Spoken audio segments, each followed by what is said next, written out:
Hi everyone, welcome back. Thanks for joining us today. We've got a brand new story to share with you. So let's begin. My name's Matthew. This story is about the moment I realized I had to draw a clear line in my relationship. When my girlfriend looked me straight in the eye and told me to apologize to her male best friend, the guy who had crashed our date night, which was supposed to be just for us. That's when I knew I wasn't going to keep swallowing things to avoid conflict. I told her right there, you need to choose him or me. But here's the thing. You can't really understand why that one moment pushed me over the edge unless you know what led up to it. It started from the very beginning of the relationship. So before we get to the end, let me take you back to where it all began. Because that part plays a big role in everything. Back then, I met my girlfriend, Jasmine, during a quiet phase of my life. We met through a mutual friend at a party. We started talking more after that, and it didn't take long before we were spending weekends together. The connection between us was real. But from the very beginning, there was one part of her life that didn't sit well with me. She had a male best friend, Alan. Now, let me be clear. I'm not the jealous type. But the way Jasmine talked about Alan made me feel uneasy. She'd mention him in casual conversations, like Alan and I watched that movie together, or Alan gave me advice about this. At first, I told myself not to overthink it, so I stayed quiet. But the more I learned about their connection, the more it bothered me. Jasmine and Alan had known each other since they were kids, same neighborhood, same schools. Apparently, they'd always been close and talked every day. Sometimes they hung out, just the two of them. And Alan? He wasn't exactly subtle about inserting himself into her world. One evening, I finally brought it up. I told Jasmine honestly that Alan made me uncomfortable. I asked if she'd consider setting some boundaries or even stepping back from that friendship a bit now that we were serious. She laughed and said, "You're being silly. Alan's like a brother to me. He's never even looked at me that way." Then she added that cutting him off wasn't an option because they had been friends their whole lives. I sat there, quiet, just nodding. I didn't want to come off as the overbearing boyfriend. So even though I didn't like it, I let it go. I told myself that maybe I needed to trust her more. Looking back now, I should have listened to my gut. But back then, I just wanted peace. I wanted to believe that love would sort it all out. And that's how the story started, with me trying to be understanding, while Alan stayed very much in the picture. Still, as time passed, I started noticing how often Alan inserted himself into our space. It wasn't just occasional texts or casual check-ins. This guy would text her nonstop, even late at night, especially when he knew she was with me. If we were having a quiet evening together, you could bet her phone would light up with a message from him, or she'd excuse herself to take a quick call that ended up dragging longer than expected. One particular moment really stuck with me. I had picked up her phone to check the time or maybe look up something. I can't even remember exactly why. But a notification message was on the screen. It was from Alan, and he casually called my girlfriend babe, alongside other messages. I stared at it, wondering what kind of platonic friendship calls each other that, especially when they know she's in a relationship. Later, I brought it up to Jasmine. I wasn't even angry at first. I just needed to understand. But she laughed. "You're jealous," she said. "Alan's just being Alan. He's going through a rough time, and I'm one of the few people he leans on."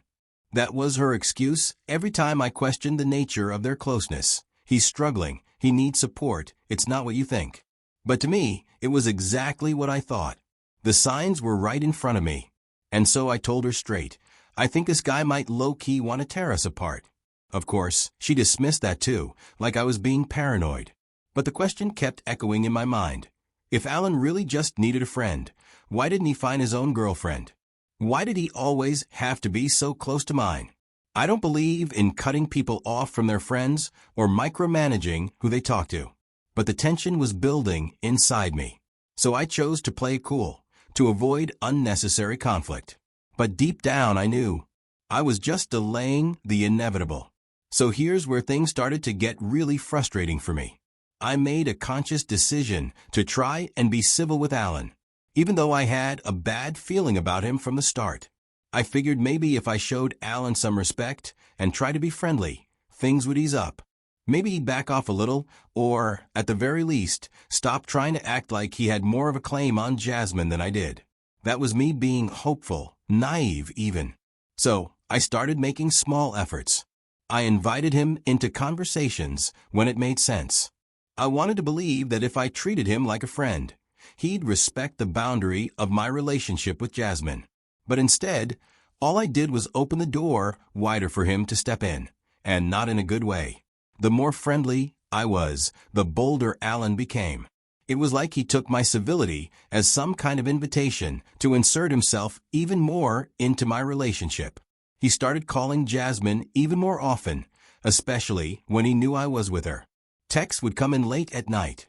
If Jasmine and I were out on a date or spending a quiet evening in, somehow Alan would find a reason to pop up, either physically or through her phone. He would coincidentally show up at the same spots we were at. Jasmine would act like it was no big deal, but it felt intentional, like he was always watching for cracks in our time together, so he could slip right in. What made it worse was how he acted when we were all together. He was always bringing up old memories with Jasmine, like he wanted me to feel left out. And I did. I started feeling like a guest in my own relationship. I'd be holding back so much, trying to avoid confrontation, because I didn't want Jasmine to think I was being petty or jealous. But deep down it was eating me alive. Still, I didn't say much. I kept trying to believe that if I stayed calm and respectful, Jasmine would eventually see what I saw, that Alan wasn't just some innocent friend looking out for her, but someone who clearly didn't respect our relationship. But instead of pulling away, she stayed blind to it, or maybe she just chose to ignore it. It was a few weeks before Jasmine's birthday, and I had been thinking hard about how to make the day special for her. Things between us had felt a little distant lately. She'd been swamped with work, and we hadn't had a proper weekend together in a while. I missed us just being us. So I decided I was going to make her birthday about that. I told her I had a surprise plan for her birthday, and I made it clear right from the start. I wanted this to be our moment, just the two of us. I didn't want anyone else tagging along. She agreed without hesitation and told me she was looking forward to it. So I went ahead and made the arrangements. I booked a dinner at her favorite restaurant, a cozy little place she loved downtown. But I didn't stop there. I specifically called ahead and asked for a table with the best view. She always said it was her favorite part of the place. I made sure we got it. To me, it wasn't just dinner. It was a way to reconnect, to pull us back together after all those weekends. She said she was tied up with meetings. I honestly thought this would be the kind of night we'd both remember for a long time. But I had no idea it would be the night that changed everything. When I picked her up that evening, she was looking beautiful. We got to the restaurant, got seated, and everything just clicked. We were laughing, chatting, easing back into each other's rhythm like we used to. The waiter brought out our appetizers, and I thought, yes, this is exactly what we needed. Then, halfway through the appetizers, mid-conversation, I noticed someone walking toward our table. My stomach dropped the second I saw who it was. Alan, Jasmine's male best friend. I immediately knew this wasn't a coincidence. He wasn't just happening to be at the same restaurant. This wasn't one of those random bump-ins you just laugh off. Still, I held on to a shred of hope that maybe he was just going to say a quick hello and be on his way. I looked at her, waiting for her to tell him, politely, that tonight was meant to be just the two of us. But she didn't. But instead, Jasmine pulled up an empty chair beside her and said, "Sit with us." She noticed the anger slowly rising on my face, and she smiled. Then she leaned in and casually said, "I asked him to come around since he was free." Like that explained everything. I couldn't believe what I was hearing. This wasn't just poor judgment. This was flat-out disrespect. The moment she said that, the entire night shifted. Alan stayed for the whole meal. He talked over me whenever I tried to speak. He'd cut me off like I wasn't even there. He'd make these little jokes that were clearly digs at me, and Jasmine would laugh. I sat there, fork in hand, nodding, pretending to be calm. But on the inside, I was boiling. I didn't say much. I felt like a guest at my own girlfriend's birthday dinner. Like I was tagging along while she and her real favorite person caught up. And still, She didn't see anything wrong with what was happening. After dinner, things were quiet, but not in a peaceful way. Jasmine and I walked to the car. Alan, of course, didn't come with us. He went his own way. As we got close to the car, I couldn't hold it in any longer. I turned to her and asked, "Why did you invite him to our date night?" I needed an answer. She didn't even seem surprised by the question. "He's my best friend," she said flatly. "He just wanted to join." Then she went a step further and accused me of being rude to Alan all night. That one hit me like a slap. I sat through that entire dinner in silence while he dominated the conversation and interrupted me. And now I was the bad guy? I told her as calmly as I could. "He disrespected our time, and you let him." She stared at me and said the one thing that completely shattered me. "You should apologize to him. You made things awkward." For a moment, I didn't even respond. I turned to her and said, "I'm done pretending this is okay. You need to choose him or me." That was the final spark.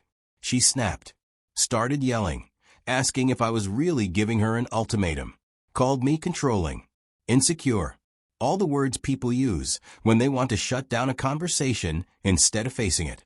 I told her, "It's not an ultimatum.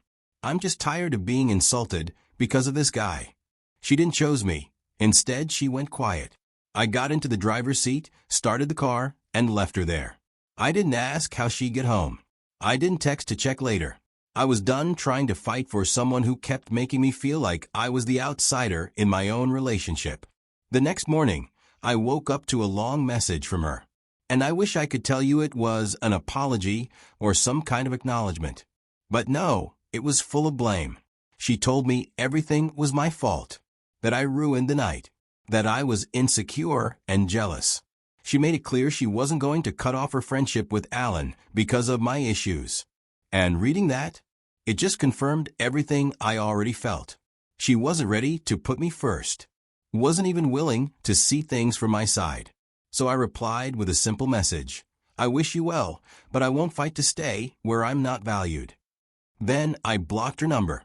I stopped taking calls or updates from mutual friends who tried to bring me gossip about her.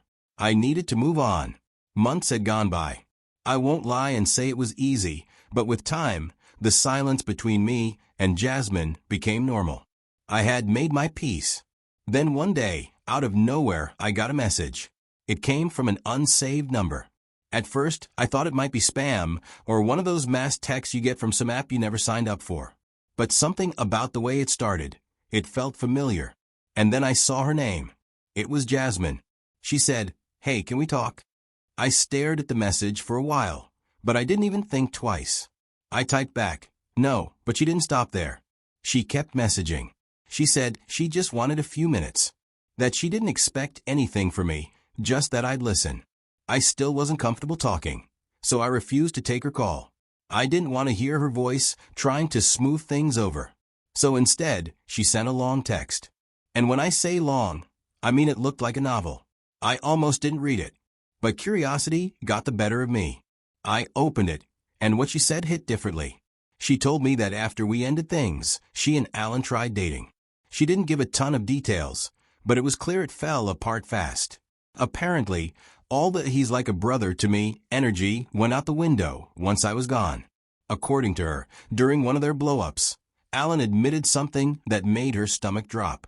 He told her, word for word, that he had always wanted to break us up, that even if she never chose him in the end, he'd be satisfied as long as she wasn't with me.